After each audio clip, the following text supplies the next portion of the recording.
রমজান মাসের দোকান রে, ওর বাবা বউ ল্যাংটারে ছাড়িয়ে দে, দোকান রে পর্দা দেশে, দোকান রে খেতাই দিয়ে ঘিরে দেয়, দেখছেন না, মশারি টানাই দেশে।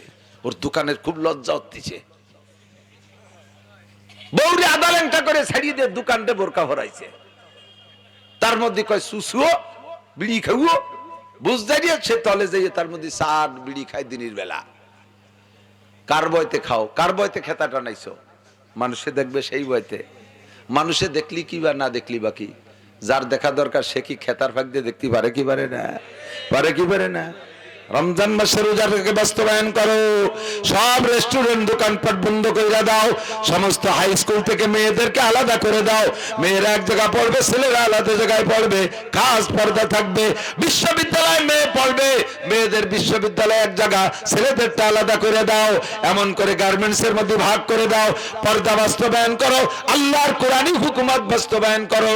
যদি রহমত নাজিল না হয়, আমি 40 দিনের একটা মেয়াদ দিলাম, এই এক চিল্লার ভিতরে যদি জগতের অবস্থা পরিবর্তন না হয়, জীবনে কোনোদিন ওয়াজের মাঠে আসবো না।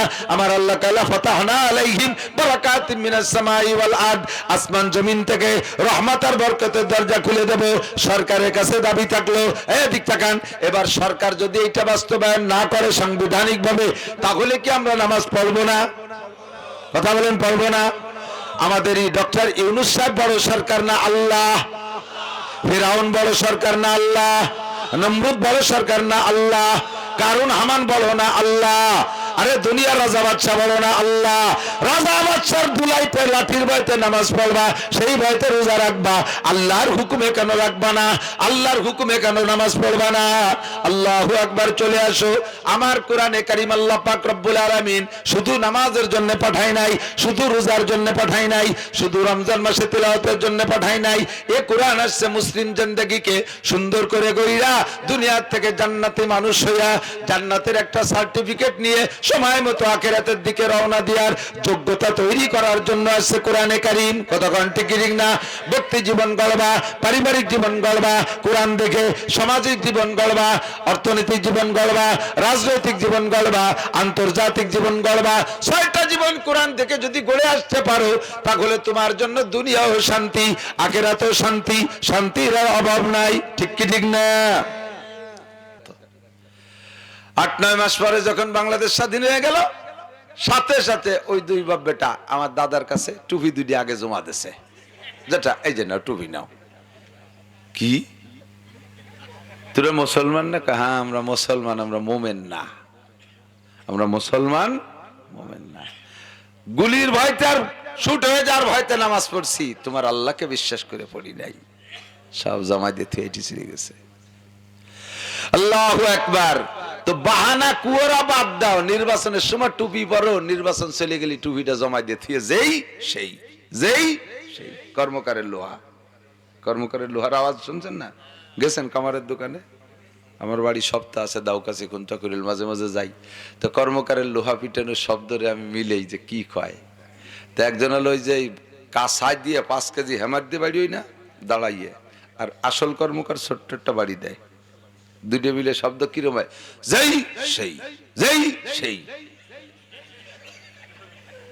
তারপরে লোহাই কয় কাঁসাই দিয়ে বাড়ো আর ভাষা বাড়োই বাড়ো, আমি লোহা লোহাই, আমি কোনোদিন শোনা হব না।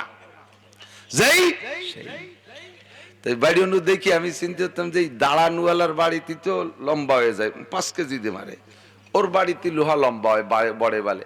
তো ওই বসাজন টুহা একটা বাড়ি দেয়, ও দেয় কে? ওর বাড়িতে তো কিচ্ছু হয় না। পরে টের পেলাম যে ওর বাড়ি ডালো জায়গা চিনে দেয়, এই জায়গা দাও, এই জায়গা দাও, ও জায়গা চিনে। তো 2টে মিলে যেই সেই। নির্বাচন চলে গেলে যেই সেই, যেই সেই। ना नमाज है ना रोजा ना जाकात ना हज, तो फिर खुशी के बात क्या कोई जेड है ना जज। কাজেই সব ভঙ্গি করে আল্লাহ দেখতে দেখতে স্বাধীনের পরে 55 বছর পর্যন্ত সব সিটার বাটপারকে দেখতে দেখতে আল্লাহ পাক রব্বুল আলামিন একটা খেলা দেখায় দিয়েছে। কথা ঠিক ঠিক না? তাই বলে অন্য দলটা খুশিতে লাফাইও না। ও দলরে আল্লাহ এত বড় দল হওয়া পরেও যদি হারাই দিতে পারে, তোমরা ছোট দল হইয়া বেশি ফেলাইও না, তোমাকে হারাইতে পারে তার চেয়ে বেইজ্জতি করে। ঠিক কি ঠিক না? কন্ট্রোল হয়ে যাও, সতর্ক হয়ে যাও, সাবধান হয়ে যাও। এক দলকে দিয়ে আল্লাহ তাআলা আরেক দলকে শিক্ষা দেয়, ফাতাবিরু ইয়া উলিল আবসার। আরবিতে বলে আস-সাইয়্যিদু মা উইযা বিগাইরিহি।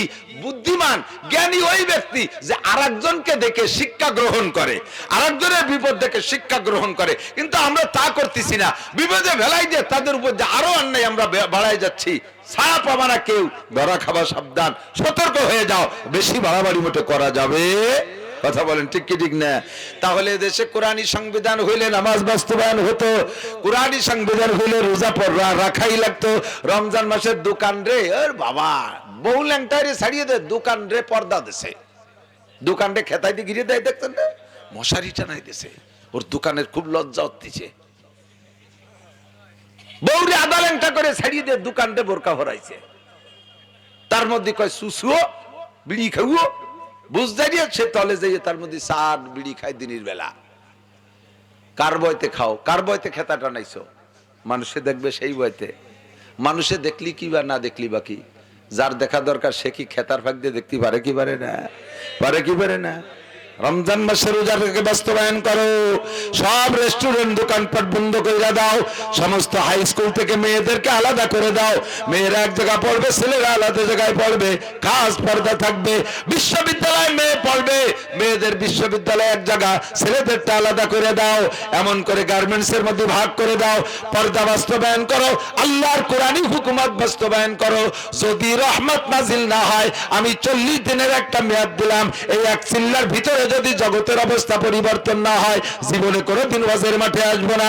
আমার আল্লাহ তাআলা ফাতাহনা আলাইহিম বারাকাতিম মিনাস সামাই ওয়াল আরদ, আসমান জমিন থেকে রহমত আর বরকতের দরজা খুলে দেব। সরকারের কাছে দাবি থাকলো, এদিক তাকান, এবার সরকার যদি এটা বাস্তবায়ন না করে সাংবিধানিক ভাবে, তাহলে কি আমরা নামাজ পড়বো না? কথা বলেন, পড়বো না? আমাদের এই ডক্টর ইউনূস সাহেব বড় সরকার না আল্লাহ? ফিরাউন বড় সরকার না আল্লাহ? নমরুদ বড় সরকার না আল্লাহ? কারুন হামান বড় না আল্লাহ? আরে দুনিয়ার রাজা বাদশা বড় না আল্লাহ? রাজা বাদশার দুলাইতে লাঠির ভয়তে নামাজ পড়বা, সেই ভয়তে রোজা রাখবা, আল্লাহর হুকুমে কেন রাখবা না? আল্লাহর হুকুমে কেন নামাজ পড়বা না? আল্লাহু আকবার। চলে আসো। আমার কোরআনে কারীম আল্লাহ পাক রব্বুল আলামিন শুধু নামাজের জন্য পাঠায় নাই, শুধু রোজার জন্য পাঠায় নাই, শুধু রমজান মাসে তেলাওয়াতের জন্য পাঠায় নাই। এ কোরআন আসছে মুসলিম জিন্দেগিকে সুন্দর করে গড়িয়া দুনিয়া থেকে জান্নাতি মানুষ হইয়া জান্নাতের একটা সার্টিফিকেট নিয়ে সময় মতো আখিরাতের দিকে রওনা দেওয়ার যোগ্যতা তৈরি করার জন্য আসছে কোরআনে কারীম। কতক্ষণ ঠিক ঠিক না? ব্যক্তি জীবন গড়বা, পারিবারিক জীবন গড়বা কোরআন দেখে, সামাজিক জীবন গড়বা, অর্থনৈতিক জীবন গড়বা, রাজনৈতিক জীবন গড়বা, আন্তর্জাতিক জীবন গড়বা। 6টা জীবন কোরআন থেকে যদি গড়ে আসতে পারো, তাহলে তোমার জন্য দুনিয়াও শান্তি, আখিরাতেও শান্তি, শান্তির অভাব নাই। ঠিক কি ঠিক না?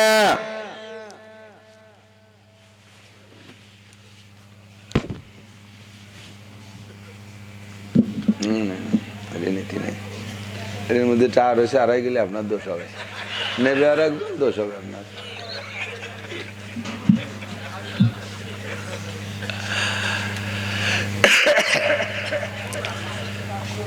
তো কোরআনে কারীমের ভিতরে আল্লাহ পাক সব সংবিধান দিয়েছে, একথা কি বিশ্বাস করেন?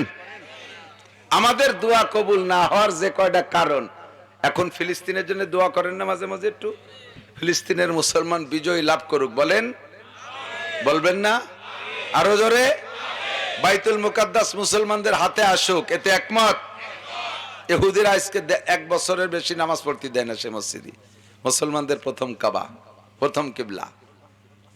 এই কিবলা দিকে ফিরে নবী 17 মাস নামাজ পড়েছেন। নবী আলাইহিস সালাম, এই নবী পাক সাল্লাল্লাহু আলাইহি সাল্লাম মক্কায় ইমামতি করেছেন কাবা ঘরকে সামনে রেখে।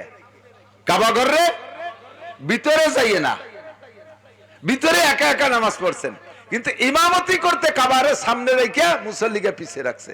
আর বাইতুল মুকাদ্দাসের মেহরাবের মধ্যে দাঁড়াইয়া ইমামতি করছে, মেহরাজের রাত্রে 2 রাকাত নামাজের। আমার নবী যেই মসজিদের ইমাম ছিলেন, সেই মসজিদে আজকে নেতানিয়াহু আর তার 14 গোষ্ঠী এই গান বাজনা আজে বাজে করে নষ্ট করে রাখছে।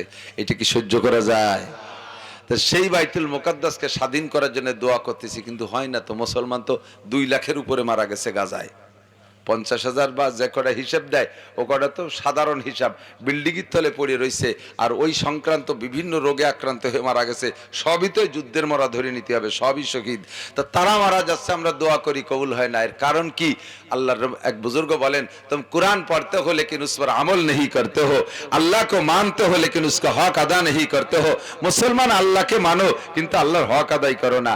আল্লাহর হক আদায় করো না, আবার আল্লাহরে মানো। আমরা আল্লাহরে মানি, আল্লাহর হক আদায় করি না। সবে বরাতে 5 কেজি জিলাপি কিনে দিয়ে মরা কটারে বেচতে পাঠাই দিয়ে তাজা কটার নামে বেচতে সার্টিফিকেট কিনে নিয়ে যাই। 5 কেজি জিলাপিতে বেচতে বিক্রি হয়ে গেছে। এত সস্তা। বেচতে যদি 5 কেজি জিলাপি আর 2 কেজি বাতাসা আর 2 প্যাকেট বিস্কুটের বিক্রি হয়ে যাইতো, তাহলে সাহাবায়ে কিরাম এত জীবন্ত পরিশ্রম করে ইবাদত করতো না? রাতের বেলায় শেষ রাত্রে উঠে ঠান্ডা পানি দিয়ে গোসল করে সারা রাত দাঁড়িয়ে দাঁড়িয়ে তাহাজ্জুদ পড়তো না, কান্নাকাটি করতো না?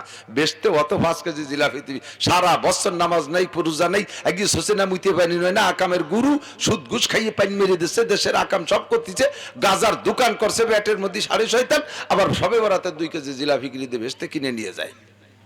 ফাইজলেমি জুটে নিছে যত। আল্লাহ তো আল্লাহকে মানতে হলে কিন্তু उसका হক আদা नहीं করতেছে। আল্লাহরে মানো কিন্তু তার হক আদায় করো না, এই জন্য দোয়া কবুল হয় না। তোমরা সবাই মিলে দোয়া করতেছো, আরে আমাকে এটা কবুল নয় তা ওগেরা তো কবুল হবে। তাকেও কোন জায়গা মাইর খেয়ে রয়েছে তা আল্লাহই ভালো জানে।